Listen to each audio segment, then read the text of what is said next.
Look at Nigeria paying $9 million to a lobbyist. You can't be convincing US. US have embassy in Nigeria. And the embassy is one of the intelligent community. They collect information about the country where they are and feed it back to their home country. So whatever your lobbyist is lying about to America, the embassy will clarify it. They have people everywhere. So I don't understand why we need people to come and launder our image and make us look better. No, do the right things. You will look better naturally. Build the health system. When you build our health system, the health sector begin to function and no president travel abroad for medical treatment. America will know that we are doing well. When you build the education system and the number of admissions of Nigerians to the United States schools and UK school will drop by 50%, they will know that we are doing something. They don't need lobbyists to know that we are doing something. When our country is secured, not every day on international media, on national or local media, you will be seeing 5,000 killed, 20 Christian community overrun by herdsmen. They will know we are doing something. But when they continue to see 10 people kidnapped in a bus going to Lagos, I mean, no matter what you pay lobbyists, they still know that you are not doing anything. Do the right thing. It's cheaper to do the right thing. Hello guys, welcome to my channel. This is Andy Media TV.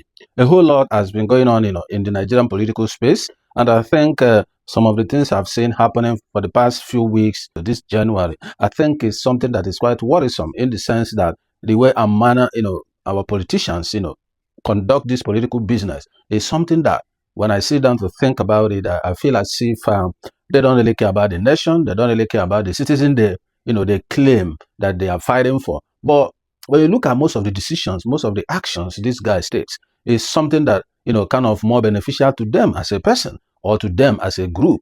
That's basically what you see. Because I can't see a government that, keep dishing out different kinds of policies that does not change the life of its people or, ameliorate the suffering of the people. But rather, most of the policies that, the government dish out is policies that kind of, strangle the citizens, the policies that kind of hurt the citizens the more. And, one thing about politics, why people love democracy is that because it's a kind of, political system, that guarantees a lot of rights, a lot of freedoms, and also care for the welfare of the citizens. But when you sit down to look at what democracy really is and the way, countries practice it, and what is the impact of this political system in the lives of the citizens, you keep wondering, is it really what it is? However, there are many incidences that, has happened over the past few weeks. I will just highlight some of them and then go down, to the key issue I want to talk about today. When you look at the thing that's going on in Abia State, you understand that most of our politicians, they don't really care about how people feel. Now, if you look at the statement that's, being made by Senator Okalo, Deputy Speaker in the House of Representatives, the way and manner they are kind of ganging up against the governor of Abia State, Governor Oti, then you begin to wonder what exactly is going on. Governor Alex Oti is one of the best governors so far who has been delivering dividend of democracy to his people. But when you look at the way they are ganging up, Ojus Okalo coming out to say that Alex Oti is not doing any project, that he's only painting the project that he has done during his tenure as governor for 8 years. But that's far from the truth, because we were all there, when he was governor. And his governorship is all about talking and talking things that he doesn't even put on ground.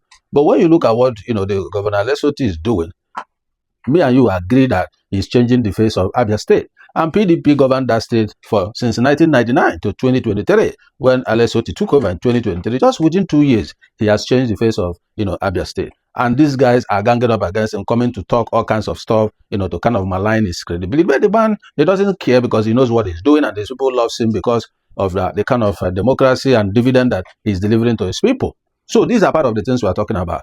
If politicians really care about the people and really care about the country itself, all of them would have been in supportive of what Governor Alex Oti is doing. But rather, they're kind of pushing out all kinds of unnecessary propaganda just to tarnish, his image. But as far as his voting that counts, Alex Oti, until he says he doesn't want to be governor of Abia State, or until he has made the, 8 years two-tenure requirement according to Constitution.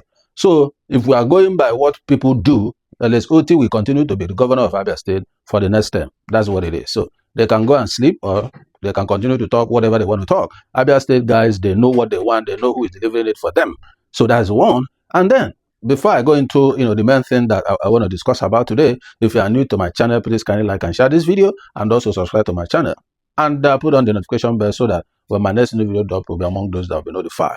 All right. So one unique thing I just want to talk about is the son of former Vice President Atiku Abubakar, who is known by name Abba Abubakar, who just joined the All Progressive Congress, the APC, the opposition party of his father. And he also, made it clear that he's going to support, the APC in the forthcoming 2027 general election, which means he's going to be supporting the candidate his father is contesting against. So that's kind of cause for concern, because when you look at what is going on in every part of the world, your family is number one. Because even when you want to, step into politics, you're going to discuss with your family and say, hey, this is the ambition I have. I just want to, go into politics, and you need your family support, because whatever you are doing, your family is going to be your backbone, no matter what it is. They are one of the people that will not betray you, despite, whatever the situation calls for. So, but when you look at what is going on in the camp of former Vice President Atiku Abubakar, you begin to understand that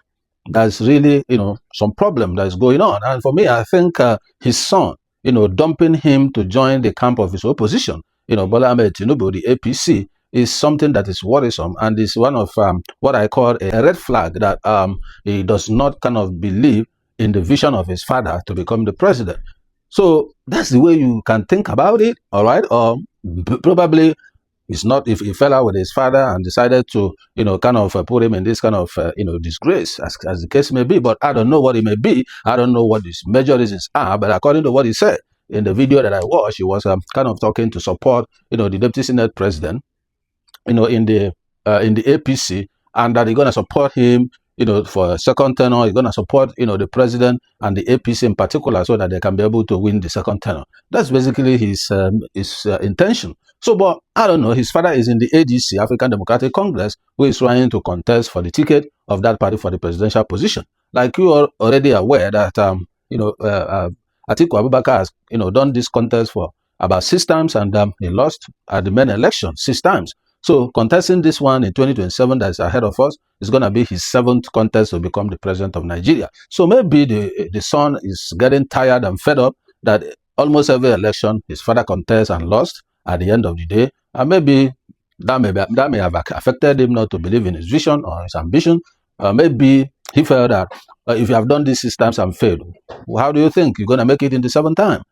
Particularly you are contesting against an incumbent, somebody who holds power, somebody who controls all the paraphernalias of government. How do you think you're going to win when you did not win, when you are contesting on a neutral ground with someone who is not an incumbent? So these are part of the things I believe the son may have thought through and decided that, no, I'm not going to support him. I'm going to support, the opposition party. But you're going to think about this. It's a red flag. Even in the political system, when you see, the president making appointments, that's kind of appointment they call key political appointment, which they call the kitchen cabinet. That is the most trusted allies of the president. They are the people he put in sensitive positions, those that work with him, like the chief of staff, like the domestic, the person in charge of the domestic affairs of the, the Aso Rock and stuff like that. There must be close allies, trusted allies. So that's exactly how it works. So if the son of former Vice President Atiku Abubakar is dumping him to support his opposition, there's a problem. He's raising a red flag. And the guy is kind of sending you guys signal that, hey, this mission my dad is going for, it will not be the best interest of the country. And if you want to look at it, critically, you understand that even his former boss, former President Olusegun Obasanjo, in his book, My Watch, he wrote a whole lot of stuff. It is somebody he worked with for 8 years. And he said a lot of stuff there, right, in that book. And again, looking at his service to the country from when he was in custom and vice president and all that. So when you look at all that, the question you should ask yourself, what he did, are they for the interest of the country? Are they for the betterment of the citizen? That is the question you ask yourself. So the point now is, what exactly is the reason for him contesting for 2027? I think 2027 is going to be 80 years, but that's not the issue. The main issue is that looking at what is going on in the country today, looking at the dear situation the country is in today, when you talk of insecurity, when you talk of economy in shambles, when you talk about our image, globally, it's a problem. Because you are aware that, recently we were, listed in the, as a country of particular concern, right? We received, visa ban, and now we are among the 75 countries, that was, that the US is kind of cutting visa ties with, as the case may be. So when you look at all these issues, which is pushing the government to go and be paying about $9 million an entity that will be kind of laundering our image positively in the US. They call it lobbyist. But the fact is that, when I heard that news, I laughed because I think it's a misplaced priority. That's the point. The issue you're going to think about is, if the present administration is doing the right things, will the US be on their neck? No, they will not. Assuming that the way the president said on May 29, 2023, that subsidy is gone. Imagine that same day he said that insecurity today must end in Nigeria, and he deployed all the security architecture, gave them all the necessary support, and give them the marching order to tackle insecurity. I don't think we will be where we are today. We would have gone far better than where we are. And the US may not even, have any reason to put an eye in what goes on in Nigeria. But because he didn't do what he's supposed to do, that's why the United States stepped in and began to, kind of push the country to do what they're supposed to do. You saw what they did in Venezuela. The man didn't win an election according to, the Biden administration, and they did not recognize him as the authentic leader of Venezuela. And they have told him to step aside. He refused until all the things that took place, happened in the country, and the man was taken. And now Iran is the next target. So you see, these are the issues that is going on. When you do what you're supposed to do, nobody will pressure you. Nobody will be on your neck. And you have no reason to go and be looking for a lobbyist. That is the job of the Nigerian embassy. That is the job of the ambassador. That is what ambassadors are supposed to do. Until today, they have not even, sent the people that were screened the other day for their positions. That is the point. Do you know what $9 million would have done in the health sector or in the education sector? Former President Muhammadu Buhari died in London hospital because there is no hospital in Nigeria that will take care of him. Even the current president, he just out to France, he just out to UK, we use the opportunity to take care of his medical conditions. That's the point. So $9 million is quite a huge sum of money, that would have changed the face of, one sector or one problem that Nigeria has. But that's what they're going to pay to a lobbyist to begin to speak to the US about what we are doing very well. What exactly are we doing very well? Don't forget that Nigeria is not an isolation. This is a global community. The world is a global village. What we are doing today in Aso Rock, everybody across the world knows it in the split of second. You have social media, you have, all kinds of platforms that information flows on a daily basis. So the time that you are doing things codedly in secret has passed. That is the point. So whatever you are doing as a government, you have a very clear mandate, which is just two key mandates: secure the people and take care of their welfare. That is the key two paramount, things that the government is supposed to do. But when you look at Nigeria, will you tell yourself that Nigeria has secured its people? Obviously not. Will you say that the welfare of the citizens are okay? No, definitely not. Because you can see how the economy is biting harder on people, plus enormous different kinds of taxation. So you work, you pay tax for your income, right? And then you deposit the income into your bank account. As the money moves to your account, they still charge you, for moving the money to the account, they still charge you VAT. Did you consume the money? No, you just moved your money maybe from your corporate account to your personal account so that you can have access to it to do, whatever personal things you want to do. But as the funds are moving, they are charging you. They charge you levy, transfer levy, they charge you stamp duty, they charge you SMS, they charge you VAT. So when you check all the charges from the little amount you just moved, it's hundreds of naira already. All this thing leaves your pocket. So when you look at the whole thing, they are kind of crunching the people to make them more poorer than they made them. That's exactly what it is. The other day, they moved people from band A to band D to band E and all that. So where is the power? And I recall the president, speaking in one of the forums then in 2023 when he was contested, that if he does not, give Nigeria power 247, that if he come out for second term, Nigeria shouldn't vote for him. That is why for me, APC have no candidate yet. Because if President Bola Tinubu comes out in APC that is contesting for second term, no Nigerian is supposed to vote for him. Why? Because there's no power. And that's what he said. He told them to do so. That's the point. So when you look at what goes on in our political space, Atiku's son is showing Nigerians now, this is a situation. You guys should look at it critically. It's not all about collecting dollars on the day of primaries and you go and, cast your vote for him because you have collected some dollars. And at the end of the day, assuming he wins, you guys will continue to lament. That's what he's telling you guys. Because if he believed in that vision, I don't think he would have left. I agree with you guys that everybody has the right of association, right? He has right to support anybody he wants to support. He has right to join any political party he wants to join. That's his right. Nobody is debating that. But the fact is that when your partner or a member of your family is going for something, and the members of the family is not in supporting the person, it's a red flag. Why? Because they know that person from the family They know his capability. They know what he can do and what he cannot do as a blood relation. They know him. Then on the other hand, if there may be squabbles in the family that may disintegrate the family, then some family members may not support the person. But we don't know exactly what, engineered his son to dump him and join, the opposition party. Maybe in the near future, maybe all these things will unravel. So these are kind of the things that Nigeria cannot sit down now to think, why is his son leaving him? And the former Vice President Atiku Abubakar has come to post his tweet that he cannot force his son to follow him or join any political party. He has right to follow any party. I agree with him. He has right.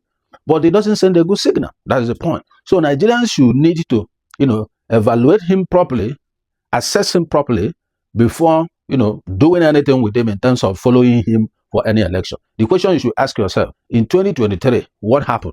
Where is Daniel Bola? He was his spokesperson to Atiku Abubakar. Where is he today? He's already in the APC cabinet, right? He's already essay to the president, to Bola Ahmed Tinubu, the person Atiku is about to contest against in 2027.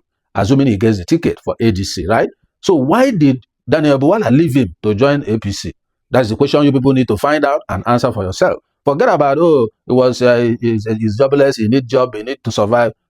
That's one part of it, basically. But think about it. If they believe in Atiku's vision and they believe in him that is the right candidate, they will still not leave him. They will still be with him, hoping for 2027, right? But for them to immediately leave him after the election result was announced shows you something. I think Reno Mokri also was in that party at that time because he was against Tinubu, if I remember. And all of them were speaking for Atiku.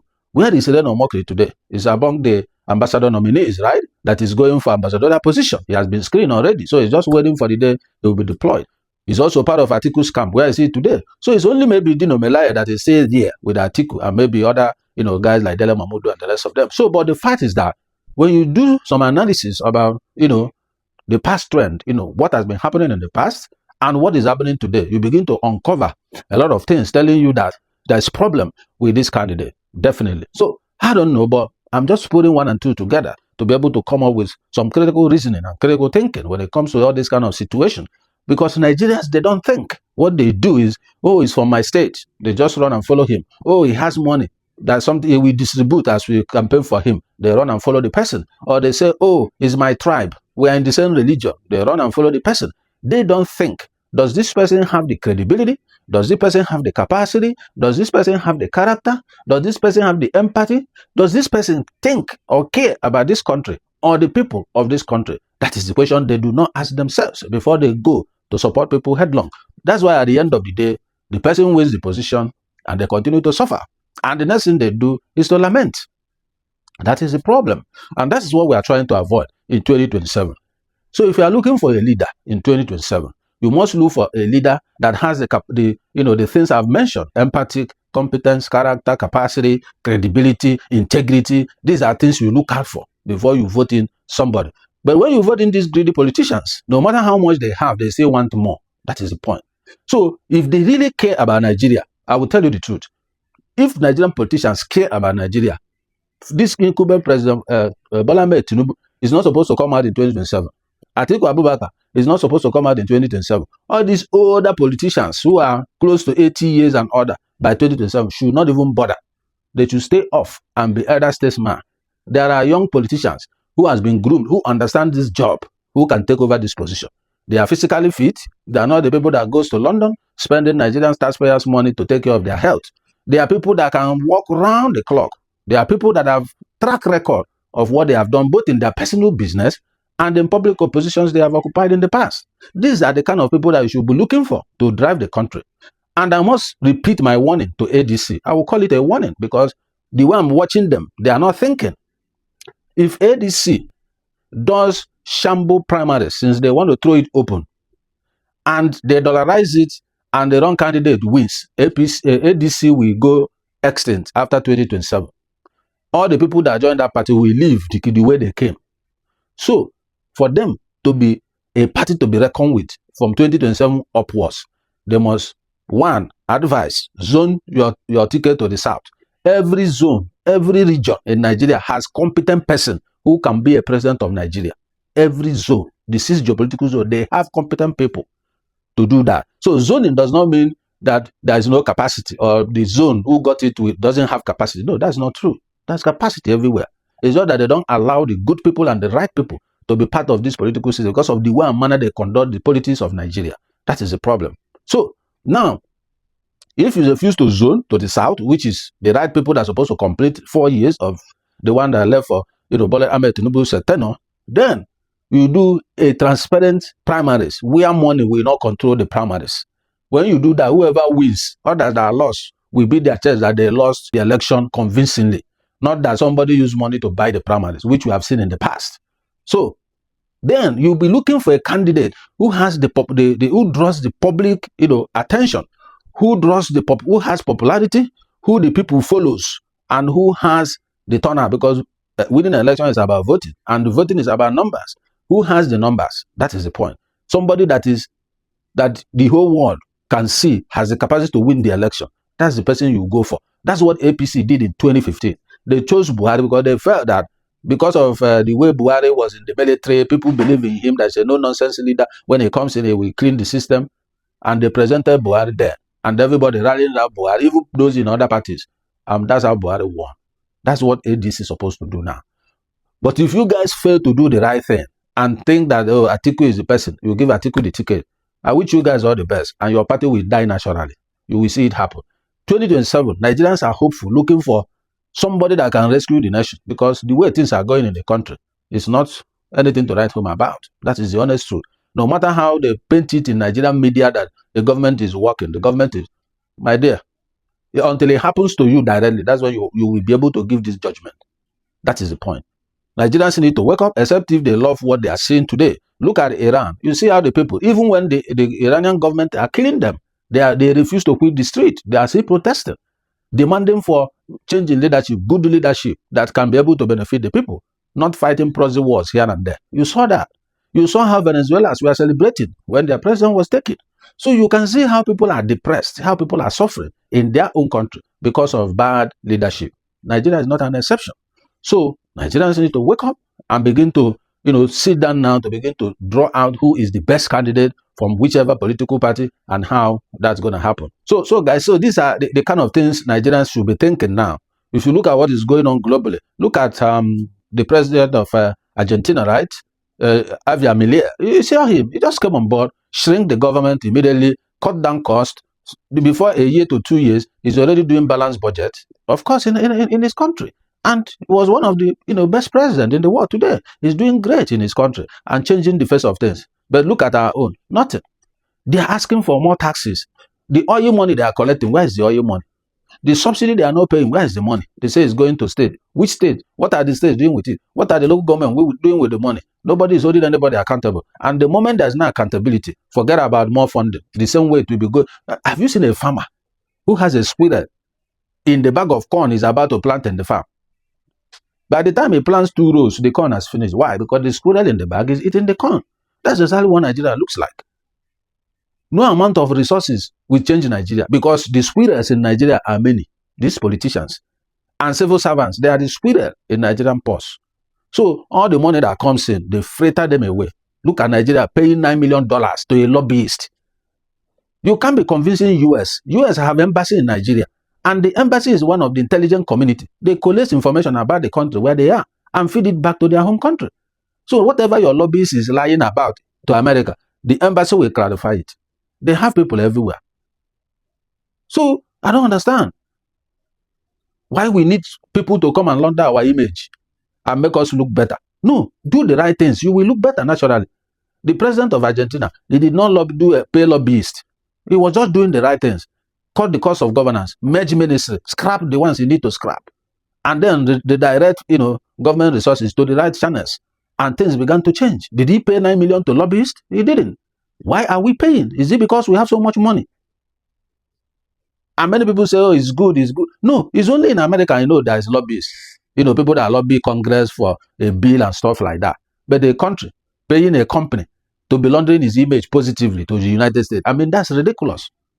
That's ridiculous. Build the health system. When you build our health system, the health sector begin to function, and no president travel abroad for medical treatment. America, we know that we are doing well. When you build the education system and the number of admissions of Nigerians to the United States schools and UK schools will drop by 50%, they will know that we are doing something. They don't need lobbyists to know that we are doing something. That's the point. When you begin to have Nigerian, flights that are flying different countries of the world, they will know we are doing something. When our country is secured, not every day on international media, on national or local media, they will be seeing 5,000 killed, 20 Christian community overrun by herdsmen. They will know we are doing something. But when they continue to see 10 people kidnapped in a bus going to Lagos, I mean, no matter what you pay lobbyists, they still know that you are not doing anything. So that's what it is. Do the right thing. It's cheaper to do the right thing. That's what I keep telling people. But when you are doing the wrong thing, you pay more to do the wrong, to pay, to kind of clear those wrong things. It is what it is. So Nigerians should wake up. Government should wake up. Nigerians are getting poorer by the day. Go and check all the indices. When they check about Transparency International now, you see, they check about corruption perception index. We are high. One former Attorney General, 212 billion naira worth of assets, not physical cash, assets. Now you can imagine what a physical cash will be like if he can build those kind of assets. And in Nigeria, he's building this thing. Nobody saw him. Money moves from banks. No bank saw him. Nobody files suspicious activity report on him. Nobody. We have NFIU. We have banks. We have compliance. We have all this. And he was able to successfully launder 212 billion to build whatever infrastructures he built. Schools, hotels and what have you. And company. So, what are we talking about? So, there's quite a whole lot to do. That's why in 2027, Nigeria needs somebody who can curb corruption. He needs somebody who is not corrupt himself. Because like P2B always say, when the president is not corrupt, his family is not corrupt, and his friends and associates are not corrupt, he has solved corruption by 50%. And I agree with him. Because when you are stealing, you will not have that confidence to stop other people from stealing. Because they will remind you the one you stole. But when you are not stealing, nobody around you will dare because they know you will crush them. He who goes to equity will go with clean hands. So 2027 is critical to the survival of Nigeria. If Nigerians fail in 2027 to elect a credible person that has passion for Nigeria, that have that interest to do what Nigeria needed at that time, I don't think that Nigeria will survive it. Go and check the currency of Iran now. Their currency is like the label on a bread. You cannot buy anything. And we are heading there. When a dollar is 1,400 and something, by 2027, nobody knows what it will be like. So what are we saying? It's very important for us to think carefully. This 2027, no more business as usual. It's not voting by tribe, by religion, or by state. That's not the point now. The point is survival of the country. Since 2015, APC came on board. Nigeria have been retrogressing. We have not been making progress. We have been going backward. Check by GDP, you see. Check by unemployment. No matter the rebasing they have done, nothing is changing. Do we continue like that? That is the question for you to answer. That's the point. So, but my own is to continue to create awareness for Nigerians to sit down and think strategically, think carefully before they do what they will do in 2027. And this is the time. Evaluate this current government. We saw our Nigerian, children in Morocco. We saw them. Is it Morocco or Egypt that was shown by very dark man? They were on scholarship by the federal government. They were abandoned there. They were abandoned. Their pay is not coming. The money they're supposed to get monthly is not coming. So, and tomorrow they will tell you they have given scholarship to how many million Nigerians. That is the scholarship they are talking about. People are suffering. How many people living in one room? Is that how scholarship is done? You promise people you'll be paying them this amount every month for their upkeep, and you never do that for months, if not 1 year. How do they survive? And with the visa they have, they cannot work. How are they surviving? So their family will still be the one to send them money to eat. That's ridiculous. But tomorrow, they will tell you on TV they are giving scholarship to how many million Nigerians. That's what they will tell you. But who goes to check out how those people are faring? Are they really receiving what they're supposed to receive? Nobody does that. That's why in most cases I say that very dark man tries a lot. Going into all this hinterland and be able to get some information. That is the point. This is what every Nigerian is supposed to do, to hold government accountable. But how many are doing it? When they pay them money to chat and insult people on social media, they are okay because they can get something to buy food for themselves. They don't care. So a lot need to change if Nigeria must survive. So guys, those of you in ADC, watch very carefully before you select your candidate. Otherwise, your party goes extinct. And the only match Tinubu have right now, if he's the one that's coming out in 2027, because for me, there's no Tinubu in 2027 because he told us Nigerians, as far as he doesn't give us power, that we should not, even if he come out, we should not vote for him. So that should be what Nigerians should focus on. So APC does not deserve any vote in 2027 because there is no 247 power supply in Nigeria. That's the promise the president made by himself. The videos are there. Watch it and see. They are there. So whoever they are bringing, their match now will be Peter Obi, who has the population, who has everything. But I don't care. Whatever you guys do, that's your cup of tea. So at the end of 2027, we're gonna check the scorecard and know who win and who lost. And at the end of the day, we see how the country is going. If you make the wrong choice, you face the consequences. When you make the right choice, you'll be able to enjoy whatever follows it. So guys, I'm gonna let it slide over here. In our next episode, we have something else to talk about because as far as Nigeria is concerned, on a daily basis, something new happens. So I will see you in my next video. But before I leave, my comment section is open for you. Let us know what you think concerning this, this whole issue of Atiku's son dumping him to join the APC. Do you see a red flag in it? What do you think should be the problem? And what clear message do you think the son is sending to Nigerians by that action that he did? Because there's something wrong. Something is surely wrong for him to take that step. So having said that, the comment section is open for you guys. Let us know your views. Let us know what you think. Let us know your, your intentions, concerning those actions, the action that the guy just took. And then if you are new to my channel, please kindly like and share this video and also subscribe to my channel and put on the notification bell so that when my next video drop, you'll be among those that will be notified. Thank you for watching this video to the end. I will see you in my next video. Have a wonderful night. See ya. I'm signing out.